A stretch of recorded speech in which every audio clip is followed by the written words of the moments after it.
Team India test one day captain Shubman Gill రెండు ఫార్మాట్లలోనూ అంచనాలకు మించి రాణిస్తున్నాడు.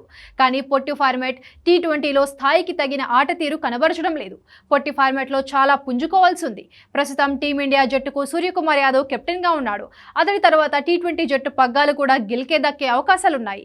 దీనికంటే అంతర్జాతీయ టీ20లో తన గణాంకాలకు అతడు మెరుగుపరుచుకోవాల్సిన అవసరం ఉంది.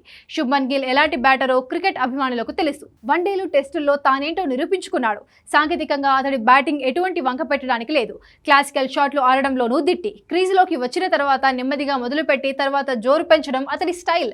లాంగ్ ఫార్మాట్తో పోలిస్తే పొట్టి ఫార్మాట్లో బ్యాటింగ్ భిన్నంగా ఉంటుంది. పవర్ హిట్టింగ్ చేసే వాళ్లే ఎక్కువగా మ్యాచ్ ఫలితాలను నిర్దేశిస్తూ ఉంటారు. గిల్ కూడా బంతులు ఎక్కువగా వృధా చేయకుండానే పరుగులు చేస్తుంటాడు. అయితే టీ20లో అతడి ప్రదర్శన స్థాయికి తగ్గట్టు లేకపోవడమే ప్రధాన సమస్య. తాజాగా ఆస్ట్రేలియాతో జరుగుతున్న టీ20 సిరీస్లోనూ గిల్ పెద్దగా రాణించలేదు. ఇప్పటి వరకు జరిగిన 2 మ్యాచ్ల్లో కేవలం 5-15 పరుగులు మాత్రమే చేశాడు. చివరి 2 మ్యాచ్ల్లోనూ భారీ ఇన్నింగ్స్ ఆడతాడేమో చూడాలి. సూర్యకుమార్ తర్వాత కెప్టెన్ పదవి అప్పగించాలన్న ఉద్దేశంతోనూ టీ20 వైస్ కెప్టెన్ గా గిల్ ను నియమించింది బీసీసీఐ. దీంతో ఏడాది విరామం తర్వాత టీ20 జట్టులోకి వచ్చాడు. సంజు శాంసన్, యశస్వి జైస్వాల్ నుంచి గట్టి పోటీ ఉన్నప్పటికీ భవిష్యత్తు కెప్టెన్ అనే ఉద్దేశంతో గిల్ వైపు జట్టు యాజమాన్యం మొగ్గు చూపింది. డాషింగ్ ఓపెనర్ అభిషేక్ శర్మతో పాటు ప్రస్తుతం జట్టులో ఉన్న ఆటగాళ్లు పవర్ హిట్టింగ్ తో దంచుతున్నారు. దీంతో గిల్ కూడా రిథం అందుకోవాలని అభిమానులు భావిస్తున్నారు. మరోవైపు ఐపీఎల్లో మాత్రం గిల్ కు అద్భుతమైన రికార్డు ఉంది. గత 5 ఏళ్లలో ప్రతి సీజన్లోనూ 400 పరుగులకు తగ్గకుండా స్కోరు చేశాడు.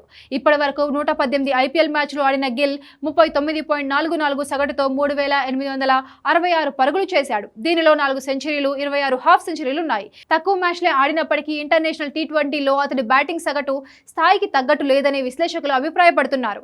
ఇప్పటి వరకు 31 అంతర్జాతీయ టీ20లో 28.22 సగటుతో 762 పరుగులు మాత్రమే సాధించాడు. దీనిలో 1 సెంచరీ, 3 హాఫ్ సెంచరీలున్నాయి.